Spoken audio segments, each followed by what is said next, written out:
Hello YouTube and welcome to my kitchen. I'm Mary and today we'll be cooking up some healthy date sweetened granola bars.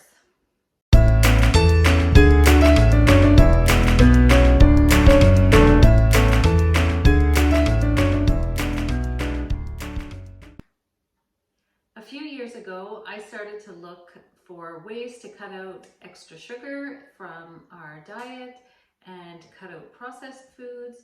And so I started to look for recipes that used natural ways of sweetening, such as honey, maple syrup, and another one is dates. And so today the granola bars that we're making are sweetened with dates, and there's no extra sugar in it. However, there is dark chocolate, so there is a little bit of sugar in the dark chocolate, but I'm using 70%. And so they just taste so like nutritious, and there's nuts and there's grains, and there's no comparison to the store-bought granola bar, in my opinion. So we're gonna get to it. I'll show you the ingredients that we need and we'll start. So here are the ingredients that you'll need for the oat and nut chewy granola bars. We'll be needing some oats. I have the large flake oats here. You'll be needing a cup of nuts. It's whatever your preference is. Today I have pecans and some walnuts. You can also use almonds if you have almonds. I do that a lot. You could use peanuts if you want, cashews. Then I have some medjool dates. The recipe calls for medjool dates, 12 to 15 of them. If you use a different kind of date, you may want to soak them beforehand to get the moisture consistency. And also you'll need more because they'll be smaller than the medjool dates.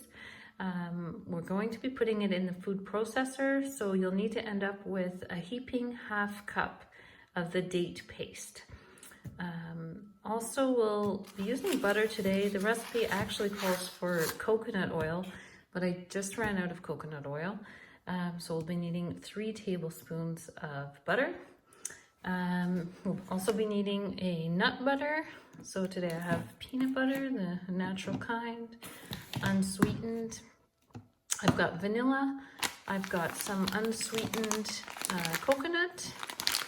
I have some dark chocolate that we'll chop up. Then the recipe does call for hemp seeds, which I don't have, but I often put sunflower seeds in it. I also have a bit of flaxseed meal that we can throw in. I have chia seeds. Really, you can put in any kind of seeds that you like. And then I also have some cinnamon, and I have salt. If you wanted, you could also put in some cut up dried fruit or some cranberries or raisins. That would be a good addition as well. So the first step is to toast our rolled oats and to toast the nuts. So I've preheated the oven to 350 degrees. And what this will do, it'll just bring out the natural oil from the nuts and bring out the flavor, and toast the oats as well to enhance the flavor. Now, if you wanted, you could skip this step if you wanted to make the preparation a little bit faster, and that would be all right. So I do have 1 cup of nuts. You can mix them however you like. And I have 1 3/4 cups of the oats. So now that my oats and my nuts are toasted, I'm just going to put them in the food processor just to pulse them a little bit to break them into smaller pieces a bit.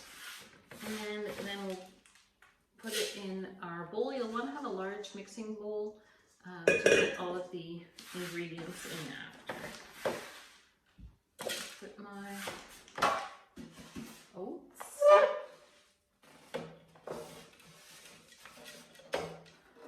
And I'm just going to blitz it a couple of times on the food processor, which you can't see. It's right here. So I just blitzed it up a little bit. So we have a little bit of kind of oat flour mixed with pieces of oats. I'm gonna dump that in here. Now I'll do the same with my nuts. And here are the nuts that I've chopped up slightly so you can see. Put that in as well.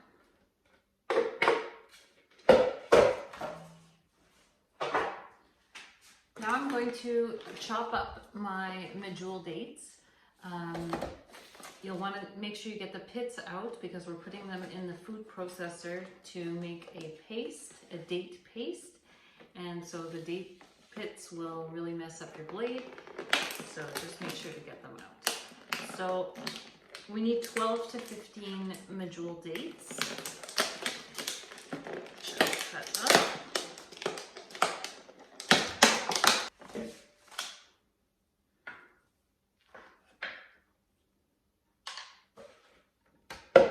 So actually, you don't really need to chop them. Just make sure the pit's out. You could chop them. It makes it a bit easier for your food processor, but the medjool dates are so soft, so should be fine. So here are my dates in the food processor. I didn't bother washing my food processor after the nuts because, well, they're going to be all mixed together anyway. So I'll just show you, this should come together like a nice date paste. Let's put on. Ooh. Okay, so you can see we kind of have a ball here. It's like pasty, sticky. So I'll just do it a little bit longer to make it a little bit smoother, but this is pretty much the consistency you want to have because it's going to bind all of your ingredients together.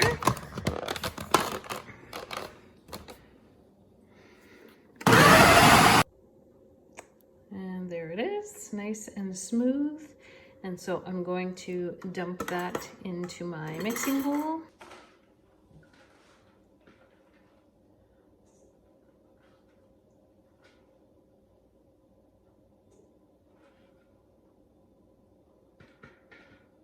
So I'll be mixing this in my KitchenAid stand mixer. It's gonna just help the ingredients all mix in uniformly together.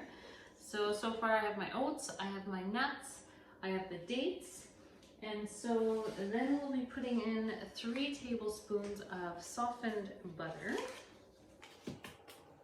1, 2, 3. And yes, if you have coconut oil, you can use coconut oil, which is what I usually use, but I'm out. Okay, then we want a tablespoon of our nut butter. So I have the peanut butter. So I'll be generous and just give a nice heaping tablespoon. Then we'll want a teaspoon of vanilla.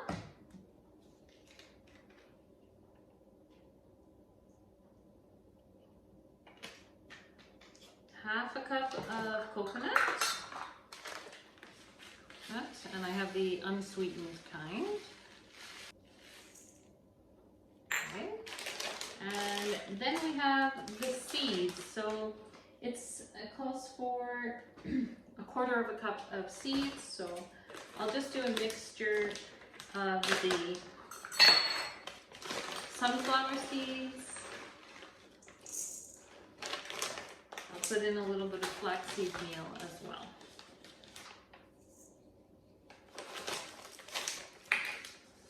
Teaspoon of cinnamon.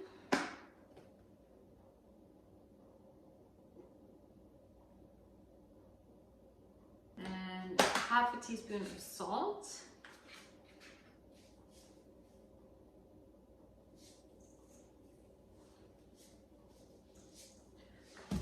And the best part, the dark chocolate.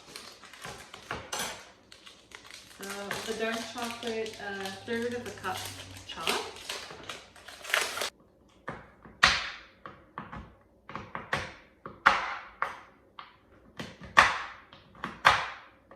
If you have mini chocolate chips, you can add that instead. I got lots of dark chocolate for Christmas, so I'm using that up now. Here's my dark chocolate.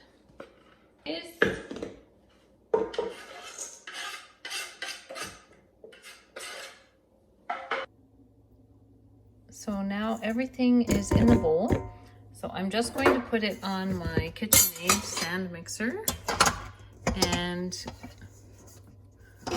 we'll mix it up so it'll combine nicely.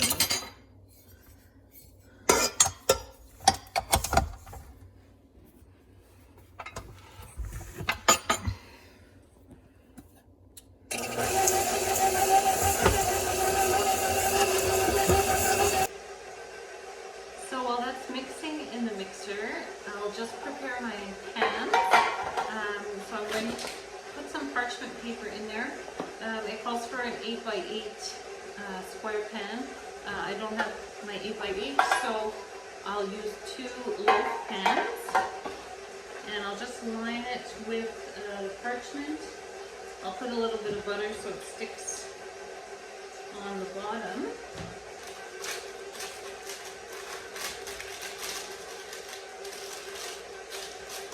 So here's what my mixture looks like. It's all nicely coated with the date paste, and that'll make it stick together when we bake it in the oven. So I'm going to divide it in 2 parts and put it in my pan. And you want to make sure that you really press it down firmly in the pan so it will hold together. And then we'll just bake it for 8 to 10 minutes in the oven. And the important part again is let it cool after baking, so that before you cut it, it's completely cooled and it won't crumble.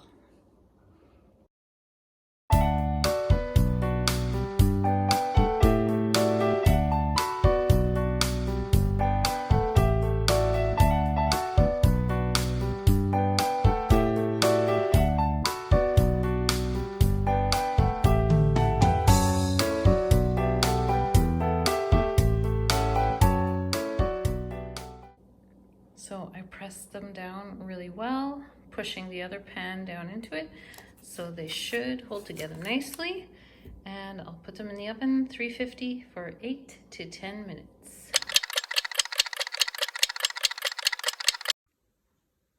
The granola bars are out of the oven. So now we have to wait until they cool before we take them out and cut them.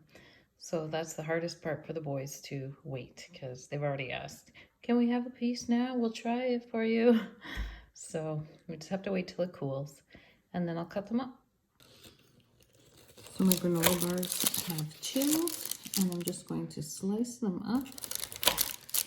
So actually it worked out well in the loaf pans because I can just slice them along and make a bar like this. So, looks pretty good. That's all, guys. If you like these kinds of videos, please like and subscribe so you don't miss what's happening in Mary's kitchen. And may God bless you with his love, joy, peace, and good health, and everything good for 2022. Bye.